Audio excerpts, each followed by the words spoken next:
अलग परिवार के सभी साधकों को मेरी तरफ से ओम अलग। वो जितने भी लोग इसको देखें उनको भी मेरी तरफ से ओम अलग।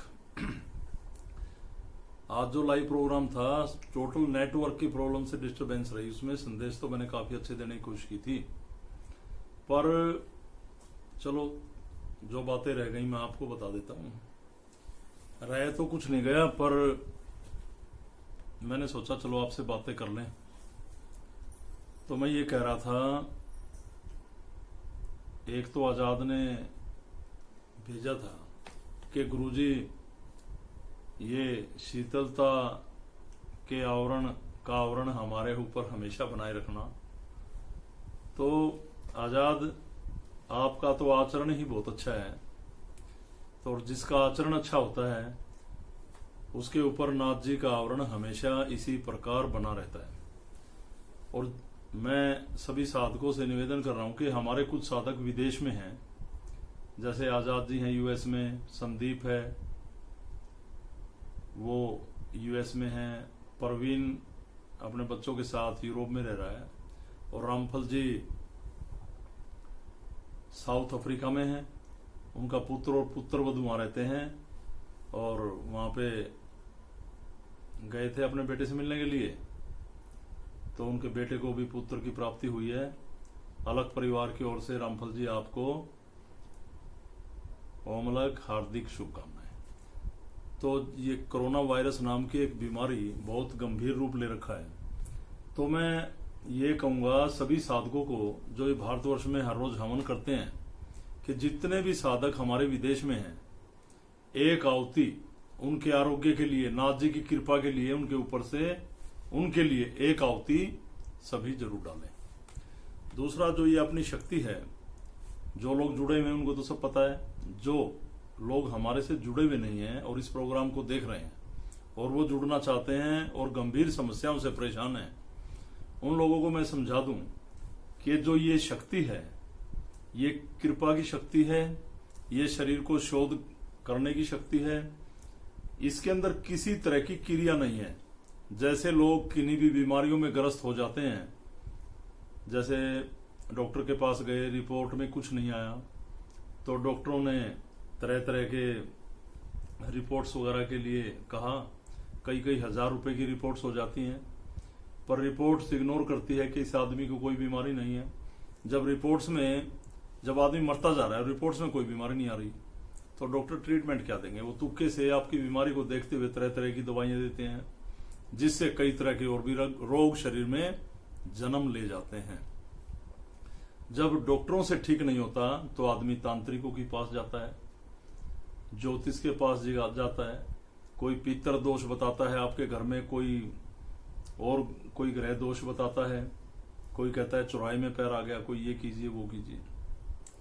तो आप यूं ही भटकते रहते हैं और ऐसे ही बीमारियां बढ़ती जाती हैं आपके शरीर में और आप बहुत बुरी तरह से परेशान हो जाते हैं, आपको कोई रास्ता नहीं मिलता। तो इसी प्रकार से हमारे कुछ साधक प्रचार कर रहे हैं, और उनमें से एक साधक रमेश ने मेरे को लिखा है कि गुरुजी मैं नाथ जी का और आपका प्रचार कर रहा हूं और लोगों को शक्ति के माध्यम से बता रहा हूं कि इस शक्ति के द्वारा ऐसे ऐसे निवारण होता है, ये नाथ जी की शक्ति है। तो उन्होंने लिखा, गुरुजी मैं काफी लोगों से मिला, उन्होंने तरह तरह की समस्याएं व्यक्त की। कोई कह रहा है कि हम सभी बीमार पड़े रहते हैं, हमें कोई भी रास्ता नहीं मिल रहा, रात को सपने में दिखाई देता है, कोई पितर दोष बता रहा है हमें, कोई कुछ बता रहा है, कोई कुछ बता रहा है। तो मौलवी, श्याणे, पंडित या काफी ऐसे कर्मकांडी लोग हैं जिनके पास हम गए, तो उन्होंने बताया कि आप जो भोग देते हैं वो नहीं लग रहा, पितर कपड़े मांग रहा है या आपका पितर बंधा हुआ है। ऐसी ऐसी तमाम चीजें बताई और तरह तरह के पाठ कराए, पर हमारा निवारण नहीं हुआ।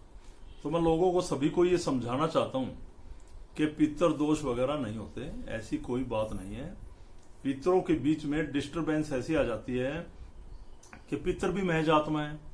और हमारे हिंदुओं में सबसे बड़ी समस्या क्या है, हम पितर उसको मानते हैं जो जवान अवस्था में या तो कोई एक्सीडेंट में मर गया उम्र से पहले, या बे औलाद कोई चला गया और वो हमें दिखाई देता है, या कोई कुंवारा मर गया, तो लोग कहते हैं इसको पितर बनाओ, ये कुंवारा मर गया, और वो हकीकत में पितर नहीं है।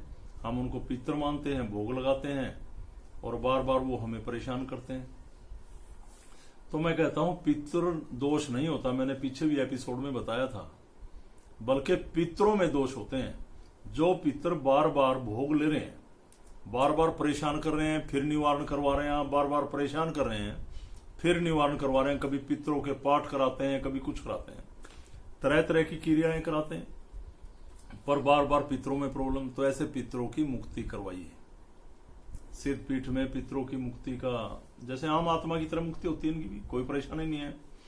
तो जो पितर बार बार परेशान कर रहे हैं आपको, जो कह रहे हैं कि पितर दोष हो गया, हम इनको पितर दोष नहीं मानते, पितरों में दोष हैं। ये भटकती आत्माएं हैं जो बार बार आपसे भोग लेती हैं, आपको परेशान कर रही हैं। तो सिद्ध पीठ में आत्माओं की मुक्ति का रास्ता है। तो इन पितरों की मुक्ति हो जाएगी, हो गया निवारण।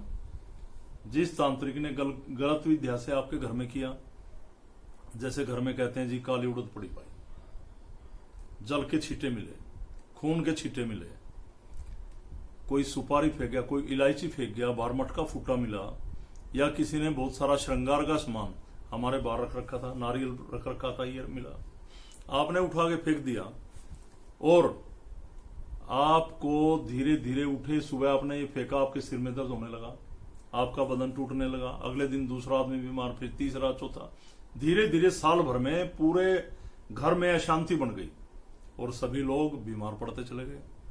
पशु हैं दुधारू, दूध देने में प्रॉब्लम आ गई, खेती में प्रॉब्लम आई, काम धंधे में एक प्रॉब्लम आई, और आप कभी डॉक्टर पे, कभी ज्योतिष पे, कभी पाठ करा रहे हैं, कभी भोग लगा रहे हैं, कभी किसी को भोजन करा रहे हैं, कभी कहीं स्वामणी लगा रहे हैं, कभी वहां जा रहे हैं, कभी वहां जा रहे हैं, कोई निवारण नहीं है, और भी समस्याएं बढ़ती जा रही हैं। तो इन सभी समस्याओं का समाधान ध्यान के द्वारा हमारी सिद्धि में है। इसमें किसी भी प्रकार की कोई क्रिया नहीं है। सीधा ध्यान लगाएं नाथ जी का, परमात्मा का ध्यान लगाएं। जब आप उनको पुकारोगे कि मुझे ये प्रॉब्लम है, वो शक्ति आपकी बॉडी पे असर डालती है, आपके कष्ट हरती है, और आपको इन तमाम समस्याओं से, इन बीमारियों से, इन परेशानियों से छुटकारा मिलता है। तो रमेश जी, एक तो ये पितरों का, और जैसे लोग परेशान थे, आपने पूछा था, मैंने बताया। दूसरा आपने लिखा कि ऐसी घर में बहुएं आती हैं, और एक तो कई लोग तो ऐसे हैं, देखो कहना नहीं चाहिए, कई लड़कियां तो 40-40 साल की हो जाती हैं, शादियां नहीं होती। तो एक समय होता है शादी का, टाइम से कीजिए, और फिर उनको बच्चे होने में तो प्रॉब्लम आएगी। आदमी 45 साल का है, तो ऐसे बॉडी के हार्मोन्स डिस्टर्ब हो जाते हैं सारे, फिर बच्चा होने में परेशानी आती है। अब जैसे लड़की की शादी हुई, लड़की की उम्र 25, 30, 32, 33, 27, 28 है, और पति और पत्नी मेडिकल रिपोर्ट्स में बिल्कुल फिट आते हैं, उनको कोई भी बीमारी नहीं आ रही, ठीक है, पर बच्चा नहीं हो रहा। मंथली पीरियड के इसमें पेट में दर्द होता है, कलेजा कटता है, शरीर में भारीपन रहता है, गंदे ख्वाब आते हैं। तो होगा, भगवान ने ही अगर कहा है कि नहीं होगा, उसने ही लिख रखा नहीं होगा, तो अलग बात है। नहीं तो अगर किसी गलत विद्या के कारण ऐसी परेशानियां हैं, तो ध्यान से ऐसा होगा। दूसरा, घरों में ऐसा है कि गर्भ तो ठहरता है, पर दूसरे तीसरे माह पे गलत चीजें दिखाई देती हैं और गर्भपात हो जाता है। ये बहुत बड़ी समस्या है, और जब ऐसी बार बार 2-3 बार हो जाता है, तो लोग डॉक्टर्स के पास जाते हैं कि तीसरे मंथ में ये हो जाता है, वो पता नहीं यूट्रस में क्या क्या प्रॉब्लम बताते हैं आपको, ये हो रहा है, ये हो रहा है, जबकि जिसके साथ बीतता है पता उसी को है। वो औरत कहती है, मुझे घर वालों कहती है रात को ऐसे दिखाई दिया था और अगले दिन ही हो गया, और जबकि ये घटना एक बार नहीं, 2 बार, 3 बार, 4 बार, 5 बार ऐसे खूब घटती है। ऐसे बहुत से केस हमारे पास आए हैं। तो जब कोई, जिस दिन कोई चीज दिखाई दे, अगले दिन ही गर्भपात होता है, तो ऐसा क्यों हो रहा है? एक बार तो मान लिया, दोबारा क्यों हो रहा है, तीसरी बार क्यों हो रहा है? और मेडिकल साइंस इस बात को मानती नहीं मानती, तो आप उपचार क्यों नहीं कर पा रहे? गर्भपात क्यों हो रहा भाई? इसका भी निवारण है। तो रमेश जी ये लोगों को भी समझाएं, आप भी समझें। एक खत मंजू ने लिखा था कि मेरी सांस मेरे शरीर में आकर खेलती थी, कई तांत्रिकों के पास गए, कोई निवारण नहीं मिला, यहां आए तो मुक्ति हो गई। ये प्रमाण है आपके आगे क्या आत्मा की मुक्ति होती है। जबकि अंजू आपको पता है बेटा, हमने कोई धागा तवीज नहीं दिया, कुछ नहीं दिया, ये लोगों को आपने अच्छा संदेश दिया कि यहां मुक्ति होती है। तो कोई शक्ति किसी भी बीमारी को जो हमारे शरीर में है या घर में है, कोई नेगेटिविटी, उसको हम अंडर प्रेशर नहीं करते, नाथ जी की कृपा से वो बीमारियां आपके घर से, आपके शरीर से मुक्त होती हैं और आप पहले जैसा जीवन जीते हैं। और ये जो बीमारी है, कोई भी आपके शरीर में बीमारी है, इसका शरीर से मुक्त होना ही सब कुछ नहीं है। शक्ति में विकार रहित होके, इन बीमारियों से रहित होके आप फिर भी जुड़े रहें, ध्यान लगाएं, पूरी बॉडी का शोध होगा, बुरे विचार दूर होंगे, आपकी विल पावर स्ट्रांग होगी, आत्मा का भी शोध होगा, विल पावर बढ़ेगी, जीने की इच्छाएं जागेंगी, इच्छा शक्ति बढ़ेगी आपकी। तो परमात्मा की शरण में रहें, ध्यान लगाएं, किन्हीं तांत्रिकों से ना डरें। और किन्हीं तांत्रिकों ने, अगर आपने कहीं ट्रीटमेंट करवा रखा है, जो लोग जुड़े हुए नहीं है और उन्होंने कुछ रखवा रखा है घर में, वो कह रहे हैं अगर आपने ये उठा दिया तो आपके साथ ये हो जाएगा, ये हो जाएगा, ना, कुछ नहीं होगा। आप हमसे मिलें। और आप जब भी पूरी तरह ठीक नहीं है, वो कहते हैं कहीं मरने में नहीं जाना, बच्चा होने में नहीं जाना, हमारे यहां कोई ऐसी बंदिश नहीं है। मेरी एक बात मानिए, आप ध्यान से सुनना, जो गलत क्रियाएं आपके शरीर में हैं या घर में कर रखा है, या कोई भी ऐसी बीमारी है जिसका मेडिकल साइंस तोड़ नहीं कर पा रही, जिसको खत्म नहीं कर पा रही, उनका रास्ता यहां है। और अगर वो बीमारी हमारे यहां ध्यान में नहीं जाती है, देखो बीमारी जैसे पुरानी टाइम तो लेगी, 1 साल 2 साल 3 साल 4 साल ले सकती है। अगर वो बीमारी नहीं जा रही है तो उसका एक ही रास्ता है, मेडिकल साइंस। कोई और ऐसी शक्ति नहीं है जो उसको ठीक कर दे। अंडर प्रेशर कर देगा कोई, आगे भोगोगे। आप किसी बीमारी को अपने शरीर में अंडर प्रेशर करा के ठीक हो रहे हैं, तो ये खानदानी बीमारी पाल रहे हैं आप। आपके मरने के बाद ये बीमारी बच्चों में आ जाएगी, मरने के बाद आपकी आत्मा की मुक्ति नहीं होगी, आप भी बच्चों में आ जाएंगे। ऐसा हमने बहुत से परिवारों में देखा है।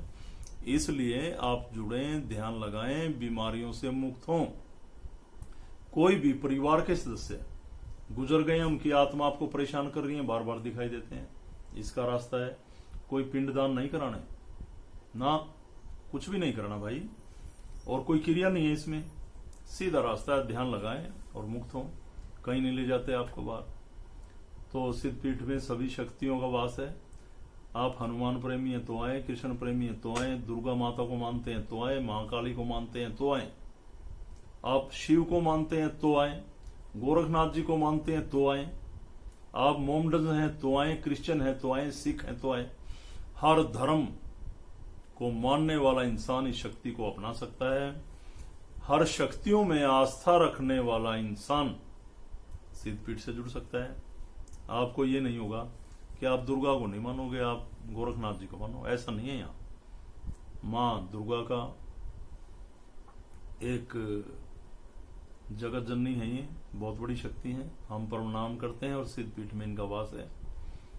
तो आप किसी भी शक्ति को मानते हैं उसको भी मानते रहिए, पर ऐसी क्रिया से ना माने जैसे लोग कहते हैं ना कि ये सिद्धि है, अब इसको ऐसे मानो ना। अपने मन से माने, अपने हिसाब से माने। कहीं मंदिर में जाएं, अपने मन से इच्छा करें और एक रास्ता हम देंगे सिद्धि का, उसको अपनाएं, ध्यान लगाएं और परमात्मा की पूरी कृपा पाएं। और जो साधकों ने मेरे पास फोन किए हैं अभी, आज जो 17 तारीख है, आज मैं जो बोल रहा हूं, क्योंकि इसको वीडियो को लोग आगे भी देखेंगे, इस मारे में 17 मई की बात कर रहा हूं। जो आज लोगों ने मुझे किए थे, तो आज 12 से 1:30 बजे तक मेरे बीच में फोन करेंगे। अगर समय निकल गया है तो बात होगी है। और आप कुछ भी, जो लाइव प्रोग्राम था, ये मीडिया की कोई कमी नहीं थी, ये इंटरनेट में प्रॉब्लम होने के कारण डिस्टरबेंस रही, तो इसलिए मुझे आपको ये छोटा संदेश देना पड़ा। तो आप कृपा पाएं, और मैं तो ये कहूंगा कि सभी जुड़ें, जो मैं कह रहा हूं ये वैसे ही बातें नहीं कर रहा हूं, ऐसा है। कोई धागा नहीं, ताबीज नहीं, चुराए में नहीं रखना। हम बलि प्रथा के खिलाफ हैं। हम नहीं चाहते कि हमारी बीमारी किसी और पे जाए। लोग जाते हैं, माँ ठीक बेटे को हो गया, बेटा ठीक बाप को हो गया। अरे भाई क्या कर रहे हो, लोगों को पागल बना रहे हैं आप। तो मेरा सभी से निवेदन है, प्रार्थना है, महाराज जी की कृपा है यहाँ, उसका आप भी आनंद लें, जीवन को सुखी बनाएं, आगे बढ़ें। और आपको किसी भी परेशानी, कोई भी परेशानी, जो साधकगण हमारे आपके नजदीक हैं उनसे कांटेक्ट करें, पूछें।